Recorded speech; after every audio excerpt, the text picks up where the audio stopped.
నమస్తే, welcome to B9 news. Munneru వరదలతో వచ్చిన నష్టం కంటే ఆ తర్వాత ప్రబలే విష జ్వరాలు, కాలానుగుణ వ్యాధులు మరింత ప్రమాదకరమని ఋషి ఫౌండేషన్ అధినేత సీనియర్ మెడికల్ ఆఫీసర్ డాక్టర్ ఏవి గిరిసింహారావు అన్నారు. వైద్యుల సలహా మేరకు పరీక్షల ద్వారా వ్యాధి నిర్ధారణ చేసుకోవాలని, అవసరమైన చికిత్స తీసుకుని సకాలంలో మందులు వాడాలని సూచించారు. మున్నేరు మిగిల్చిన కన్నీరుతో తడిచిన ఖమ్మం జిల్లా బాధలు కొంతైనా తడవడం మనం ధర్మం అనే నినాదంతో ఋషి ఫౌండేషన్ ఆధ్వర్యంలో ఖమ్మం శివారు జలగం నగర్ ఆర్టీసీ కాలనీలో ఉచిత వైద్య శిబిరం నిర్వహించారు. వైద్య మెడికల్ డ్రిప్ సిబ్బంది బీపీ, షుగర్, ఇతర వైద్య పరీక్షలు చేశారు. రోగులకు అవసరమైన మందులు, ద్రావకాణాలు ఉచితంగా పంపిణీ చేశారు.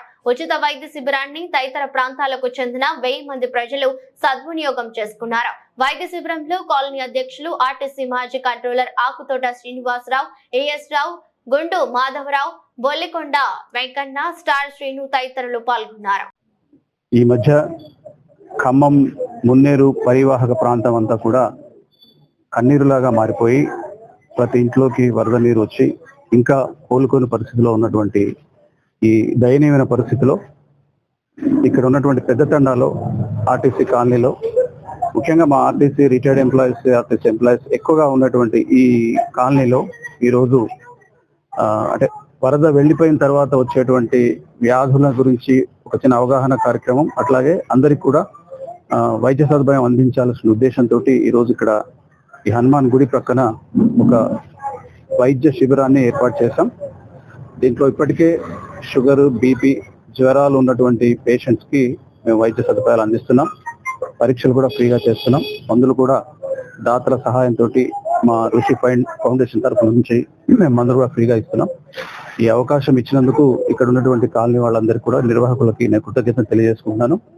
అట్లాగే ప్రార్థించే పెదవుల కన్నా సహాయం చేసే చేతులు మిన్న అంటాము. ఇది ఒక ఉడతా భక్తిగా, ఉడతా సహాయంగా మేము ఈ చిన్న కార్యక్రమాన్ని నిర్వహిస్తున్నాం. అట్లాగే ఇప్పటి నుంచి కూడా ఈ రాబోయే నెల రోజులు, ఎందుకంటే ఈ వరద వెళ్ళిపోయిన తర్వాత వచ్చేటువంటి వైరస్ కానీ, బ్యాక్టీరియా ఇన్ఫెక్షన్స్ కానీ ఇంకా ఎక్కువగా ఉంటాయి. నెక్స్ట్ వీక్ ఇంకా ఎక్కువగా ఉండబోతున్నటువంటి విషయం మనకి మెడికల్ డిపార్ట్మెంట్ ద్వారా హెచ్చరికగా అందుతున్నటువంటి విషయం. కాబట్టి ఇంకా మనం అందరం కూడా అప్రమత్తంగా ఉండాలి. ప్రజలందరూ కూడా అప్రమత్తంగా ఉండాలి. హైజీనిక్ గా వీలైనంత వరకు చేతులు కడుక్కుంటూ విసర్జనాలని దూరంగా ఉండాలి. తర్వాత ఇల్లు చుట్టూ కూడా పరిశుభ్రంగా ఉంచుకోవాలి. దోమల వ్యాప్తిని కూడా అరికట్టాల్సిన అవసరం ఉంది. అటు ప్రభుత్వంతో పాటు స్వచ్ఛంద సంస్థలు, అట్లాగే వ్యక్తిగతంగా ప్రతి పౌరుడు కూడా కొన్ని జాగ్రత్తలు తీసుకుంటే తప్పకుండా మనం ఈ వరద తర్వాత వచ్చేటువంటి వ్యాధుల నుంచి దూరంగా ఉండేటువంటి అవకాశం ఉంది. కాబట్టి అందరికీ ఒక అవగాహన కార్యక్రమాన్ని మనం ఇక్కడ చేస్తున్నాం.